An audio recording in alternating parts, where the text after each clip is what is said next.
அல்லாஹ் ஏன் இது போன்ற அற்புதங்களை நபி ஸல்லல்லாஹு அலைஹி வஸல்லம் அவங்களுக்கு செய்யலை? அதே இதுக்கு முன்னாடி இருந்த ரசூல்களுக்கு ஏராளமான அற்புதங்கள் தரப்பட்டிருக்கு. மூசா அலைஹிஸ்ஸலாமுக்கு ஏகப்பட்ட அற்புதங்கள் தரப்பட்டிருக்கு. ஆனால் மக்காவில் அற்புதங்கள் இல்லைங்கிற லெவலுக்கு தான். இந்த சந்திரன் பிளக்கப்பட்ட ஒரு விஷயம் மட்டும்தான் சொல்கிறாங்க. மற்றபடின்னு பார்த்தீங்கன்னா எந்த ஒரு அற்புதமும் பெருசாக நடந்த மாதிரி தெரியல. அப்போது எடுக்கும் ஏன் அல்லாஹ் வந்து இவங்க கிளைம் பண்ணுற இவங்களா கேட்டுக்கிட்டா? ஏன்னா கேட்டால் அவங்க கேட்டதையே கொடுத்தா அதுக்கப்புறம் அவங்களுக்கு பேசுகிறதுக்கு ஆர்குமெண்ட் இருக்காது. இல்லை, சாலிஹ் நபி சமூகமாக அப்படி தான் நடந்து மாட்டினாங்க. ஒட்டகம் வரணும், அது பெண் ஒட்டகமாக இருக்கணும், அது வந்து எப்படி இருக்கணும், சினையாக இருக்கணும், அது வெளியே வந்தோடனே குட்டி போடணும். அது எப்படி பிறக்கணும்? பாறை பிளந்துக்கிட்டு அந்த ஒட்டகம் வரணும்.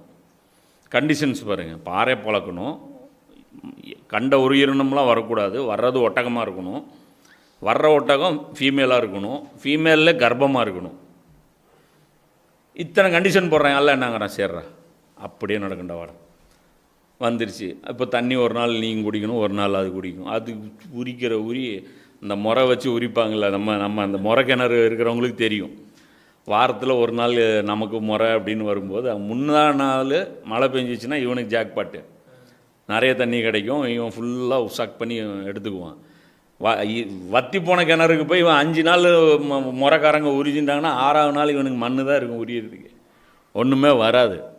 அப்போ அந்த மாதிரி அது பண்ணிகிட்டு இருந்துச்சு. ஸோ இப்போ இந்த இடத்துல இவங்க கேட்டுட்ருக்கிறது என்ன? மனித உருவத்தில் கேட்குறாங்க. அனுப்பியிருக்கலாம்ல, அனுப்பியிருந்தால் மேட்ரு முடிஞ்சு. அனுப்பலை. ஏன் அல்ல அனுப்பலை?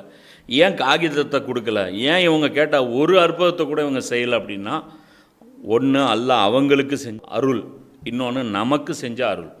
என்ன அப்படின்னா அது மட்டும் ஈமான் வந்து அவங்க ஈமான் கொண்டிருந்தா நம்ம எல்லாம் இன்றைக்கி என்ன பண்ணி முடியும்? எஸ்கேப் ஆகிட முடியும்.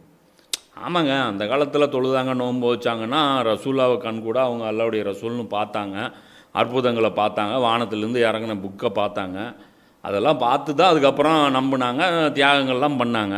நம்மளை போய்ட்டு அவ்வளோ தியாகம்லாம் பண்ண சொன்னால் நாம் எப்படிங்க பண்ணுவோம்? ஆர்குமெண்ட்டாக இல்லையா?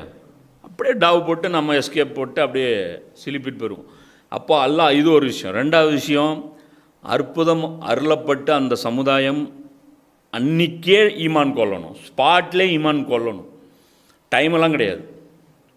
கேட்டு இல்லை வந்துருச்சுல, அவ்வளோதான், டைம்லாம் முடிஞ்சு போச்சு, அவ்வளோதான். இன்றைக்கி நைட் தான் உனக்கு லாஸ்ட் நைட்டு, அன்றைக்கி நைட்டு உனக்கு லாஸ்ட் நைட்டு, அவ்வளோதான். அப்போது அபூஜையில் இருக்கட்டும், அப்போ அன்றைக்கி வந்து பெரும் பெரும் சஹாபாக்கள்லாம் இன்னும் ஈமான் கொள்ளாமல் இருந்தாங்களா இல்லையா? காலித் பின் வலீத் ரலியல்லாஹு அன்ஹு இருந்தாங்க. இன்னும் பெரிய பெரிய பின்னாடி பெருசாக சாதித்த சஹாபாக்கள் எல்லாமே இருந்தாங்க. அபூஜந்தல், இந்த மாதிரி நிறைய பேர் மக்காவில் இருந்தாங்க.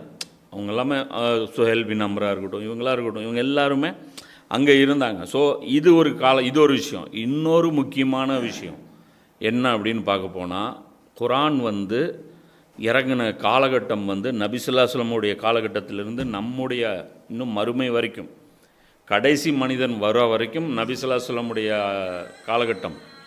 அப்போ இந்த டோட்டல் காலகட்டத்துக்கும் குரான் வந்து வேதம். அப்போ அந்த அற்புதம் வந்து எப்படிப்பட்டதாக இருக்கணும்? இந்த தீன் வந்து நபி ஸல்லல்லாஹு அலைஹி வஸல்லமுடைய தீன் தான், ஷரியத்து இந்த ஷரியத்து தான். அன்றைக்கி இறங்கின ஷரியத்து தான் இன்னி வரைக்கும், அன்றைக்கி இறங்கின வேதம் தான் இன்னி வரைக்கும், அன்றைக்கி இறங்கப்பட்ட ரசூல் தான் இன்னி வரைக்கும், அப்பாயிண்ட் செய்யப்பட்ட ரசூல் தான் இன்னி வரைக்கும். அப்போ இன்றைக்கி நமக்கு என்ன ஆயிரும்? நமக்கு ஒரு பிடிப்பு இல்லாமல் போயிடும்.